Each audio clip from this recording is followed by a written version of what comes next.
The wind howled like a wounded animal through the jagged cliffs of Red Rock Canyon, carrying with it a scent of dust, sage, and something wild that made Maeve Blackwater's pulse jump. She crouched on the rocky outcrop, eyes scanning the valley below, muscles coiled as if she could spring at any sound. 2 days ago, she had learned the news. Running Bear, the Apache scout who had vanished during the reservation wars, was back. He was meant to receive a bride that night, one chosen by his tribe, but rumors whispered that she would not arrive. Maeve had made a decision that both terrified and exhilarated her. She would take her place. At 30, Maeve had learned to survive in the world between two cultures, half Anglo and half White Mountain Apache. She bore the copper-toned skin of her father, the dark eyes of her mother, and a quiet resilience that had earned both respect and suspicion in her frontier town north of Tucson. Her long, raven-black hair was braided tightly, adorned with small turquoise beads that glinted in the late afternoon sun, and her high cheekbones gave her an air of both authority and wildness. She had spent her life walking the line between two worlds, never fully belonging to either. But here, on this ridge overlooking the valley, she felt the weight of possibility pressing down, almost as if the desert itself was holding its breath. A glint of movement caught her eye. A lone rider crested the ridge opposite her perch, kicking up clouds of ochre dust. Maeve's fingers tightened around the grip of the knife at her belt, a gift from her Apache father with turquoise inlay that gleamed faintly even in the fading light. The rider dismounted slowly, and as he approached, she could see the long, dark braid of his hair, the broad shoulders, the steady way he moved. Her heart skipped a beat.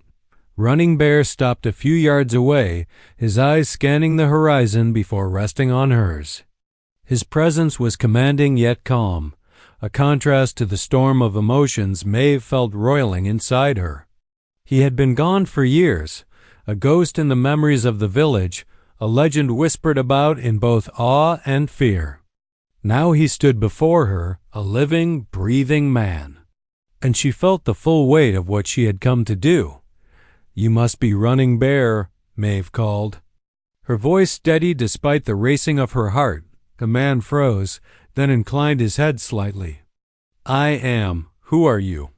His voice was deep, measured, carrying the quiet authority of someone used to both danger and command. Maeve stepped forward, letting the knife at her belt show faintly but keeping her hands mostly free. "Maeve Blackwater," she said. "I came because I heard. Because they said you were expecting a bride." Running Bear's eyes narrowed, a flicker of surprise crossing his face. "Yes, my people sent someone." He paused, scanning the canyon as if measuring the air itself for threats. "But she has not come." Maeve's chest tightened, the words she had rehearsed 1,000 times catching in her throat. Then she spoke, her voice firm. "Then perhaps you will accept?" There was a silence that stretched long enough for the wind to sweep across the cliffs and carry the faint cry of a distant coyote. Running Bear's brow furrowed as he studied her, and Maeve could see a flicker of uncertainty in his eyes. She thought she might be turned away, rejected for daring to step beyond the bounds of custom and expectation. "You?" he said finally, his voice soft but incredulous. "Why would you do this?" Maeve swallowed and met his gaze without wavering. "Because I've loved you from afar, Running Bear. I've watched you, waited, and I want to be yours, if you'll have me." For a moment, the canyon seemed to hold its breath with her, the only sound the faint rustling of juniper and the whisper of the wind over the rocks. Running Bear's hand lifted slowly, brushing against the small arrowhead necklace Maeve wore turquoise set in chert, a delicate piece she had made herself, carrying the memory of her mother's teachings. He stared at her for a long moment, and Maeve felt her heartbeat in her throat. Then, without a word, he closed the distance between them and grasped her hand gently. "I don't know what this means," he said quietly, "but you are braver than any woman I've ever met." Maeve allowed herself a small, trembling smile. Yes, brave, and perhaps a fool. Running Bear bowed his head, pressing his forehead against hers in a quiet, almost reverent gesture of greeting. Maeve felt the desert wind swirl around them, lifting strands of her braid, carrying away hesitation and fear alike. In that moment, she knew she had crossed a threshold. There was no turning back. They sat together on the ridge as the sun dipped lower, casting the valley in molten gold. Maeve could feel the roughness of his hand against her palm, the warmth of his presence, and a sense of calm settled over her for the first time in years. She closed her eyes, letting the tension in her shoulders melt away. Even as the shadow of danger lingered at the edges of the canyon, night fell fast in the desert, the sky deepening to a violet black. Maeve and Running Bear made a small fire, the orange glow flickering across their faces. The wind carried the scent of sage and the faint smoke of distant campfires. Maeve tended the flames with practiced care, her fingers deftly arranging the kindling and coaxing sparks into life. She had always been good with fire, a skill taught by both her father and the women of her town. Running Bear watched her quietly, his expression unreadable in the firelight. "You've changed," he said finally. "Since I left." His voice was low, almost mournful. "You're not the same girl I remember." Maeve met his gaze, seeing the shadows of years spent in conflict etched on his face. "Nor are you," she said softly. "War changes a man." "What you've seen." "It leaves marks." He nodded slowly, eyes drifting toward the distant cliffs. "I thought I could heal by coming back. But some things never heal." Maeve reached out, placing her hand over his. "You don't have to justify your past. Not to me, not to anyone. What matters is now what we do together." Running Bear exhaled, a long, measured breath. He stood and walked to the edge of the ridge, silhouetted against the starlit sky. In his hand he carried a small leather pouch, which he opened carefully, revealing a single white feather spotted with brown, the feather of an eagle he had seen while scouting. He held it out to Maeve. "For you," he said. "A promise." "A sign." Maeve's eyes widened as she accepted the feather, tucking it into her braid just above her temple. Its softness brushed against her cheek, a symbol of freedom, courage, and connection. "I've been waiting for someone like you," she whispered, leaning into him. "Someone brave enough to step into the unknown." He turned, his forehead resting against hers once more. "Then we face it together," he said. The fire crackled between them, shadows dancing across the canyon walls, as if the rocks themselves were witnesses to the beginning of something rare and fragile. Maeve closed her eyes, feeling the truth of her words settle deep in her bones. "I'm yours," she said quietly, and Running Bear squeezed her hand in silent agreement. Above them, the first stars pricked the dark velvet sky. The canyon wind whispered through the pines and juniper, carrying the scent of sage and possibility. Somewhere in the distance, a coyote howled a lonely, wild call that echoed through the valley. Maeve shivered, partly from the cold, partly from the thrill of it all. She felt alive in a way she hadn't for years, standing on the edge of danger, love, and choice. And as the fire burned low, casting its final flickers of orange across their faces, Maeve realized she had stepped into a world she could never leave, a life that would forever intertwine with Running Bear's. The canyon seemed to hum around them, acknowledging her courage, her risk, and the promise of a future neither could yet see, but both would fight to reach above. The night sky stretched endless and dark, and in the quiet, Maeve and Running Bear remained together, two souls meeting at the crossroads of history, love and destiny. The wind carried a single, ragged whistle across the canyon. Maeve closed her eyes and listened, feeling both fear and hope intertwine. She had chosen her path, and there was no turning back. Night had fallen over Red Rock Canyon, draping the valley in deep indigo shadows. Maeve Blackwater sat cross-legged beside a small fire, the flickering flames casting golden highlights across her copper-toned skin and the turquoise beads woven into her long braid. The firelight danced across Running Bear's face as he knelt nearby, his dark eyes reflecting both exhaustion and weariness. Despite the quiet, Maeve felt a taut tension in the air, as if the canyon itself was holding its breath, waiting for the inevitable. They had camped on a flat ledge near the rim, where the valley stretched below them in deep shades of ochre and rust. Maeve could hear the distant hiss of the wind threading through pinyon pines, the low rustle of nocturnal creatures in the underbrush, and the occasional sharp cry of a coyote echoing against the cliffs.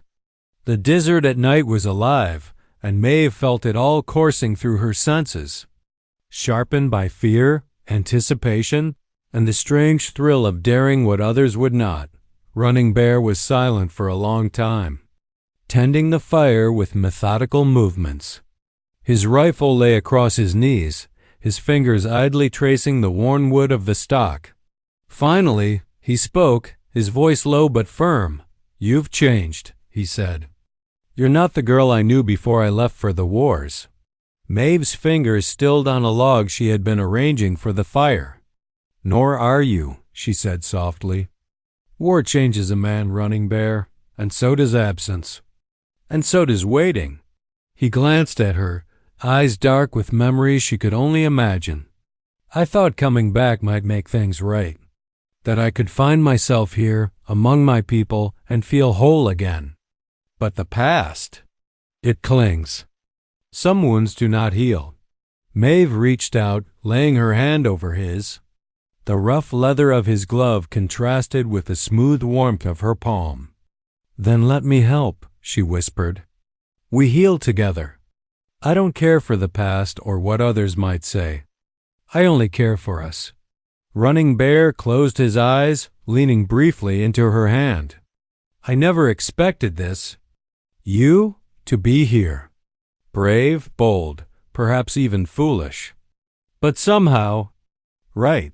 Maeve felt her chest tighten, a mixture of relief and anticipation. "I've watched you from afar for years," she said. "I've seen the man you became, the burden you carry. And she stopped, choking back a tremor in her voice. "I want to be with you, fully, no conditions, no hesitation." He looked at her for a long moment, as if weighing her words against a lifetime of uncertainty and caution. Finally, he nodded. "Then we are agreed." The fire crackled, and for a while they sat together in a fragile peace, each aware of the other's presence, each listening to the heartbeat of the desert. The stars emerged slowly overhead, pinpricks of light in the vast velvet sky. Maeve adjusted the eagle feather Running Bear had given her, feeling its softness brush against her temple. It was a symbol, she knew, not just of promise, but of courage of stepping into a world that might reject her at any moment. Maeve's eyes drifted to the distant ridge. Something gnawed at her awareness, a prickling in the back of her mind. She had overheard whispers in town before she left, warnings about men who still hunted Apache scouts, bounty hunters who would not forgive the past. Her instinct screamed that danger was near. Though the firelight offered a fragile sense of safety, Running Bear seemed to sense her unease. He reached over, brushing a loose strand of hair from her face.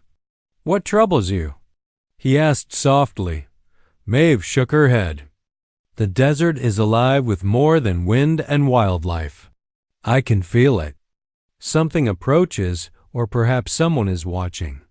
We cannot be naive." He nodded solemnly, eyes scanning the surrounding darkness.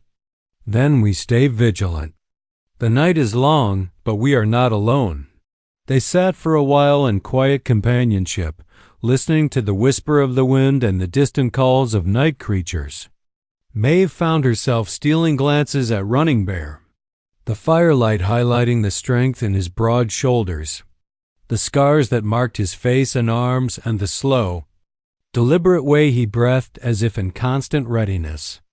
She realized how deeply she trusted him, even though they had only just reunited, how her heart felt tethered to his presence like the feather to her braid. Eventually, Running Bear spoke again, softer this time. "I need to tell you about what I saw during the wars." His voice carried a weight that made Maeve's pulse tighten. "There were things I witnessed, things I did. And some nights the memories return as if they were still happening. I thought I left them behind, but they follow me, even now." Maeve leaned closer, placing a hand on his arm. "You do not have to bear them alone. I will share your burdens as you will share mine." He gave her a brief, wry smile. "And what burdens might you carry, Maeve Blackwater?" She hesitated, then let out a small laugh tinged with sorrow. "The burden of daring to step into a man's world uninvited. The burden of risking my heart on someone who might not want it. The burden of crossing paths with danger I cannot predict." He chuckled softly, the sound low and steady like the rumble of distant thunder. "Then we are both fools." Maeve's lips curved in a faint, tired smile. "Yes, but fools who are brave together." A sudden movement in the darkness drew their attention. Both instinctively reached for weapons, her knife, his rifle, but it was only a small desert fox, its eyes glinting in the firelight as it padded silently past them. Maeve exhaled slowly, feeling the tension drain in a fraction of a moment. "Even the desert tests us," Running Bear said, voice low. "It teaches vigilance, patience, and respect." Maeve nodded, feeling a deep resonance in his words. "Then we must learn quickly," she replied, "for tomorrow may bring trials we cannot yet see." The night deepened. The wind carried a chill that seeped through their clothing, and Maeve wrapped a blanket around her shoulders, sharing it with Running Bear. They sat close, the warmth of the fire mingling with the warmth between them, the unspoken promises of loyalty, trust, and growing love threading through every glance, every breath, every gentle touch. Finally, Running Bear spoke again, softer than before. "Maeve, I must warn you. My return does not go unnoticed. Some men may not forgive my absence. Some may see my homecoming as a threat.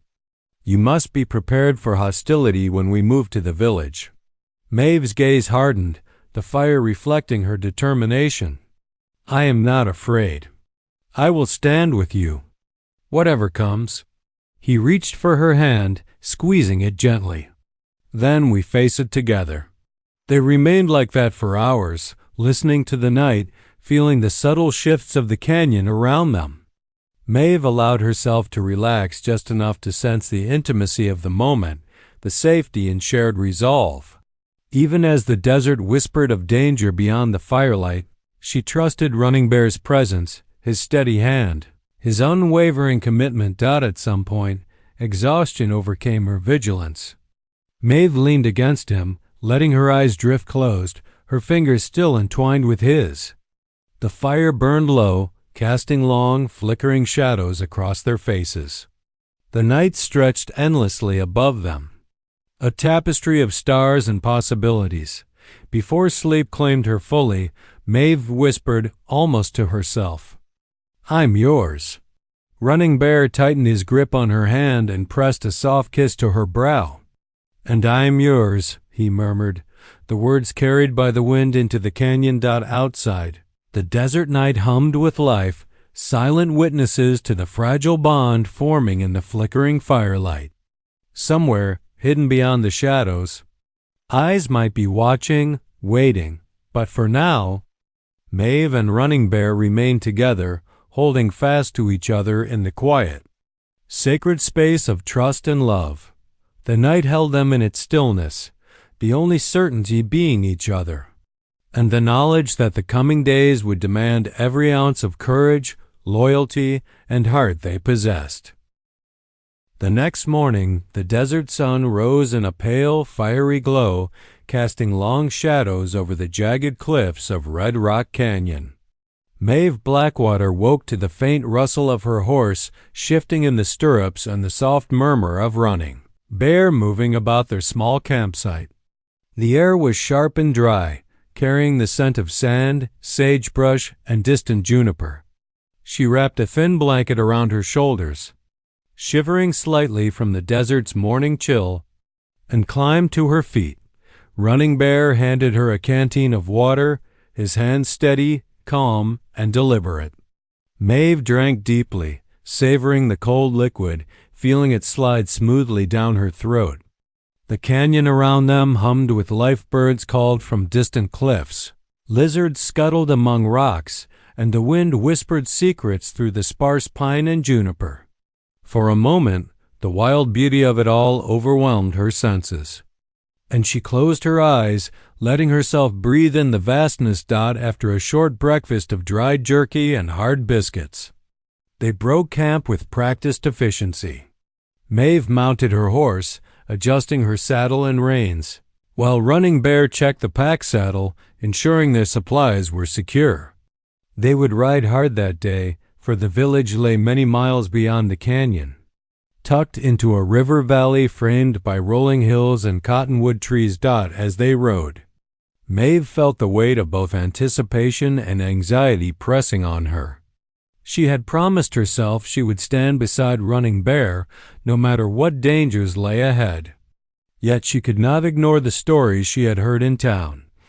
Bounty hunters who hunted Apache scouts, men who still bore grudges from the wars, and townsfolk who would never forgive a half-Apache woman daring to claim a warrior's hand.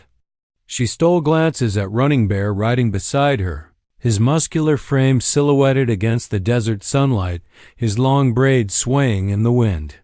His eyes, dark and steady, scanned the horizon with practiced vigilance, giving her a measure of comfort. "The valley ahead," he said softly, pointing toward a distant curve in the hills, "is where the river runs. The village is just beyond it. We ride there at dusk. We must arrive under cover of fading light." Many eyes watched the roads and the canyons. Maeve nodded, gripping the reins tightly. "I'm ready," she said, trying to keep her voice steady despite the fluttering in her chest. "Whatever comes, I will not turn away." For hours they rode in silence, the rhythm of their horses' hooves striking the rocky ground like a drumbeat across the desert. The sun climbed higher, burning the sky a fierce copper, and the heat shimmered in waves off the sandstone cliffs. Maeve felt the sweat bead on her forehead beneath her wide-brimmed hat, and she brushed back a strand of hair that had escaped her braid. She had grown strong from years of living on the edge of two worlds, but even she felt the oppressive weight of the desert sun pressing down. By mid-afternoon, they reached a narrow waterhole tucked beneath a stand of twisted juniper trees. Maeve dismounted first, letting her boots sink into the soft sand at the water's edge. The water was cool and clear, reflecting the sky in ripples that trembled with every breeze. She cupped it in her hands, letting it trickle over her fingers, and watched her reflection shimmer. Her hair fell over one shoulder, turquoise beads catching the light, and she adjusted the eagle feather Running Bear had given her, securing it more firmly into her braid. Running Bear led their horses to drink, his hand steady as he guided them. When he returned, Maeve could see a subtle tension in his posture. His eyes, dark and alert, scanned the horizon beyond the waterhole. "We are not alone," he said quietly, though the low tone of his voice carried authority. "There are men watching. I saw them from the ridge." Maeve stiffened, her pulse quickening. "How many?" "3. Running Bear replied. "Riders. They have been following the paths for some time, staying hidden. I do not yet know their intentions." Maeve's fingers tightened on the reins of her horse. She could feel the desert's danger pressing in, the heat of fear mingling with her resolve. "Then we face them together," she said, echoing the promise she had made the night before. Running Bear nodded, drawing his rifle and checking its action. "We are ready, but we must act carefully. These men are not ordinary travelers. They are hunters, and they will test us." The three men appeared on the ridge first as silhouettes, their horses kicking up dust that shimmered in the late afternoon sun. They were rough-looking, sun-scorched, and armed with revolvers strapped to their hips.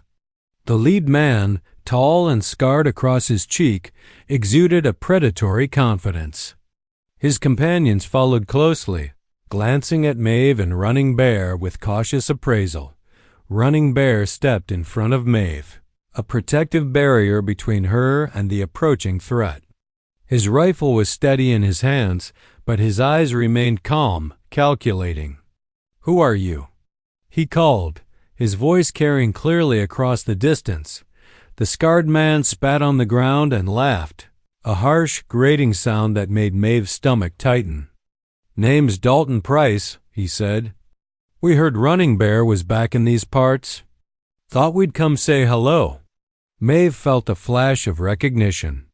Dalton Price had been rumored in the region as a ruthless bounty hunter, known for killing Apache scouts during the wars.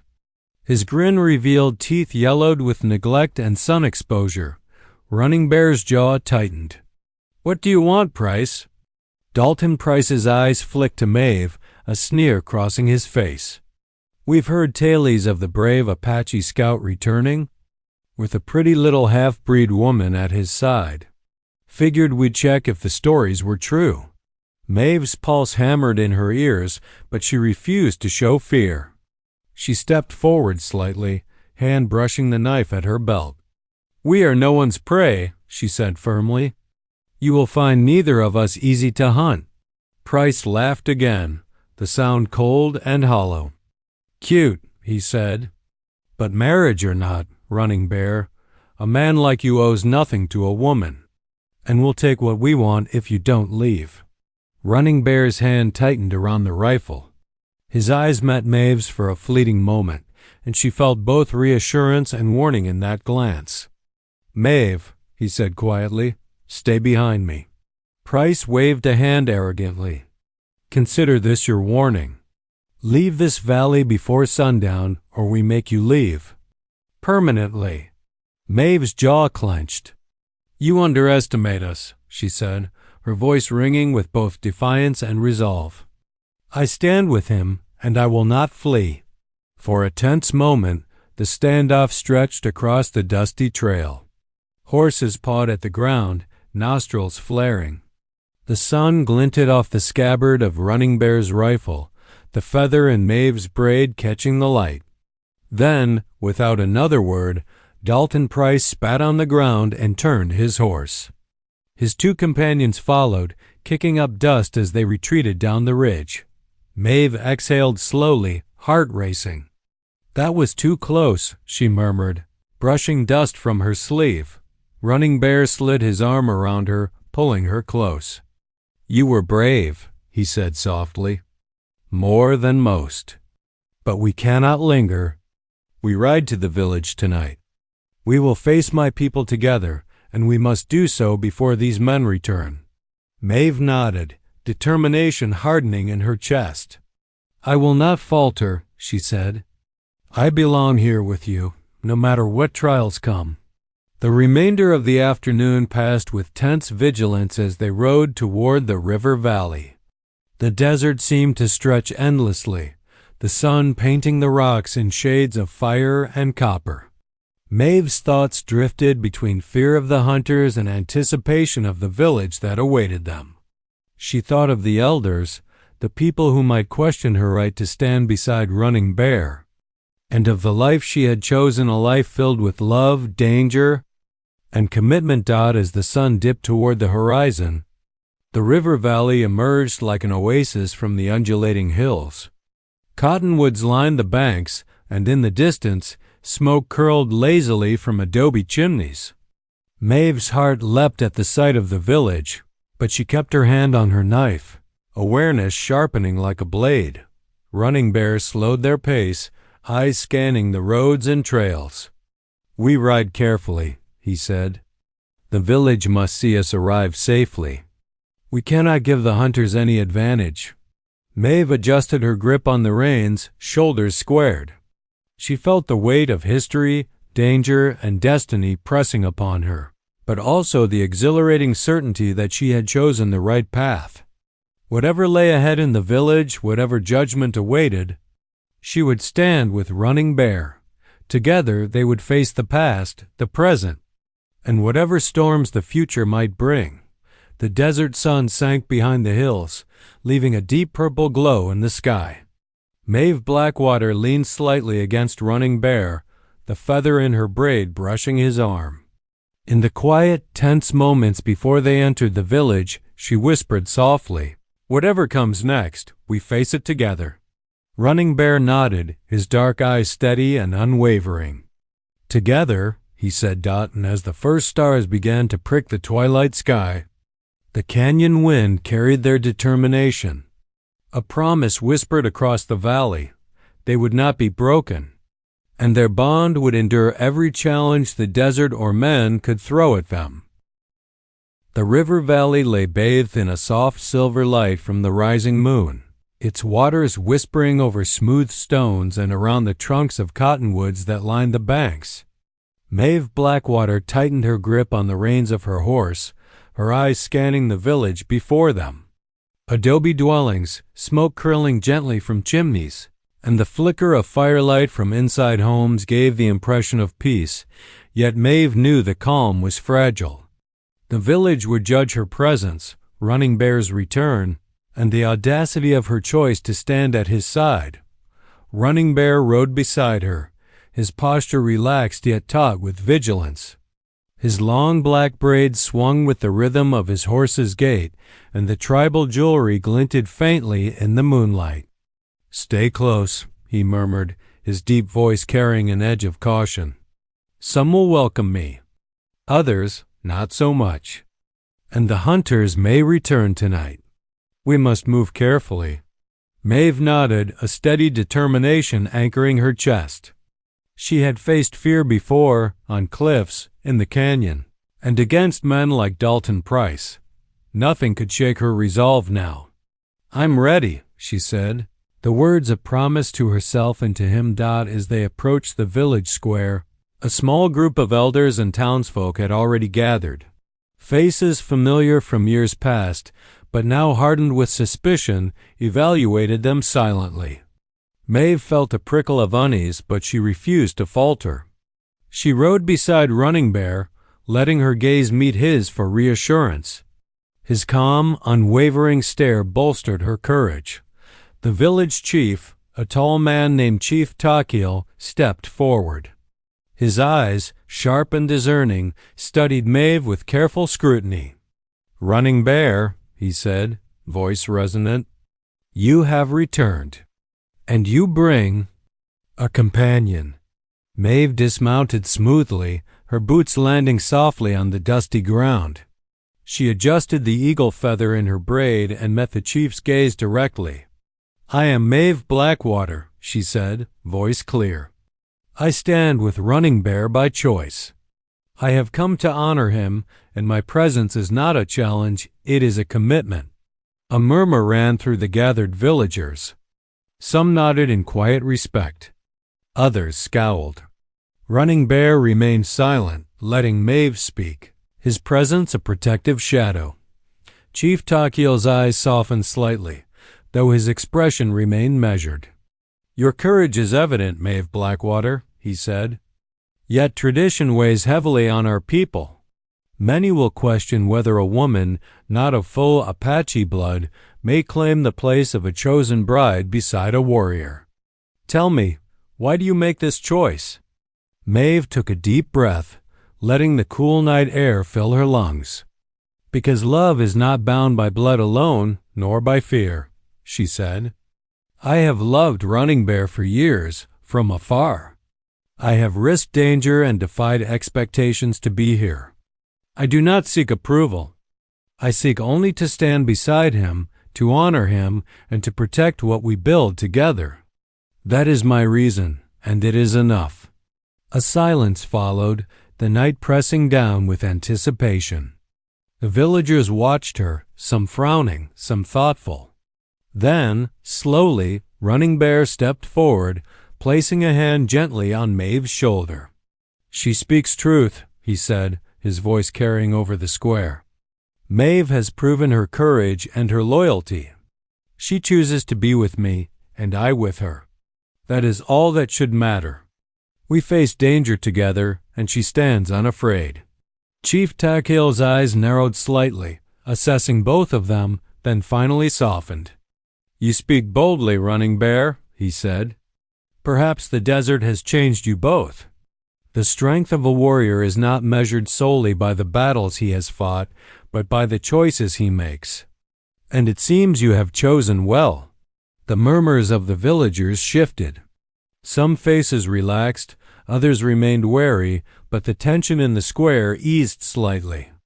Maeve felt a surge of relief, though she kept her posture firm. Respect was not freely given. It had to be earned, and tonight, she and Running Bear had begun to earn it. Just as they began to hope the night might pass peacefully, a shout rang from the outskirts of the village. Dust kicked up in a low wall as Dalton Price and his 2 men charged into the square, revolvers drawn, eyes blazing with malice. Maeve's heart leapt, and Running Bear moved instantly, stepping in front of her as a shield. "Running Bear!" Price barked. "You think you can hide here? I warned you. Now it ends." Maeve's fingers brushed the knife at her belt.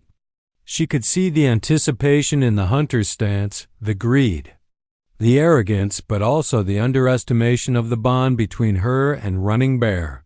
She drew herself tall, meeting Price's gaze with unflinching resolve. "We will not flee," she said, voice steady, loud enough for the crowd to hear. "Leave now, or face the consequences of your choice." Price laughed, a harsh sound that grated across the quiet of the night.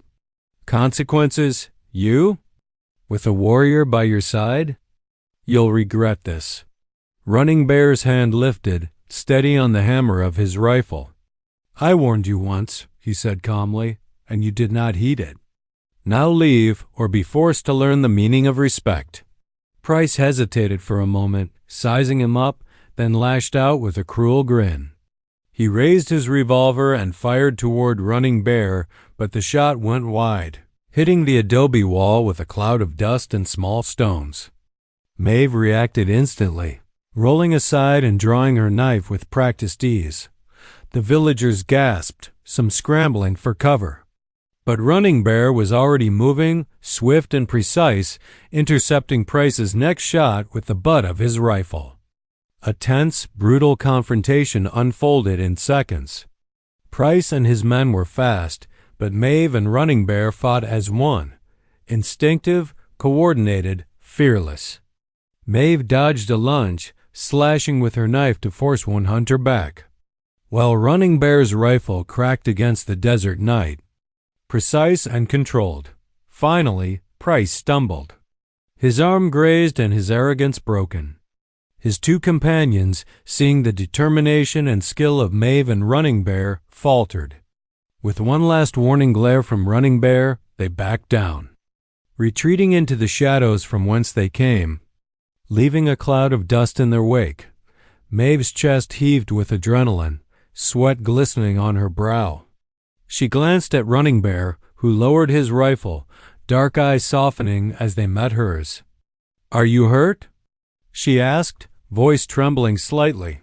He shook his head, a faint smile brushing his lips. "No, but you were fearless. I am proud of you." Maeve felt warmth and relief flood her chest. "I stand with you," she said simply. "Always." Villagers emerged from their hiding spots, some clapping quietly, others nodding in newfound respect. Chief Takhil stepped forward, expression grave but approving. "You have proven yourselves," he said.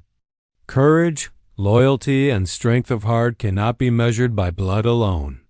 You are both worthy. Maeve Blackwater, you have earned your place beside Running Bear." Maeve's lips curved in a small, victorious smile, and she allowed herself to breathe fully for the first time in hours. The moonlight bathed the village square, and she felt a deep sense of belonging, the weight of tension lifting like a morning mist. Running Bear took her hand, fingers intertwining with hers. A silent promise of shared destiny as the village returned to quiet life. Maeve and Running Bear mounted their horses, riding along the riverbank beneath the silver glow of the moon. The cottonwoods whispered above them, and the water rippled softly over stones, carrying the echoes of the night's trials. Maeve leaned against him, heart full, knowing they had faced danger, tradition, and fear and emerged united, stronger than ever. "We have endured much," Running Bear said softly, voice carrying over the night air. "But together, there is nothing we cannot face." Maeve nodded, resting her head lightly against his shoulder. "Yes," she whispered. "Together, always." The desert stretched around them, vast, wild, and alive. In the distance, the cliffs of Red Rock Canyon glimmered faintly in the moonlight, witness to the courage, love, and determination of two souls who had chosen each other above all else. For Maeve Blackwater and Running Bear, the past had been reckoned, danger confronted, and tradition acknowledged. They had claimed their future, hand in hand, hearts tethered, ready to face whatever the desert, life, or fate might bring. And for the first time, the canyon seemed to exhale, carrying the story of their love and courage across the night, as endless and enduring as the stars above. The eagle feather in Maeve's braid shimmered in the moonlight, a symbol of promises kept, trials overcome, and a bond forged in fire, wind, and heart. The village slept peacefully around them, and for the first time in years, Maeve allowed herself to believe in something beyond survival, believe in love, partnership, and the life she and Running Bear would build together. And as the first light of dawn began to creep over the cliffs, painting the desert in shades of gold and rose, Maeve whispered one last time, a promise carried on the wind. "It's not a mistake. I'm yours." Running Bear tightened his grip, leaning close to press his forehead against hers. "And I am yours," he said, voice steady, full of devotion. The desert around them held its silence in reverence, and together they rode toward the horizon, two hearts united, fearless and free.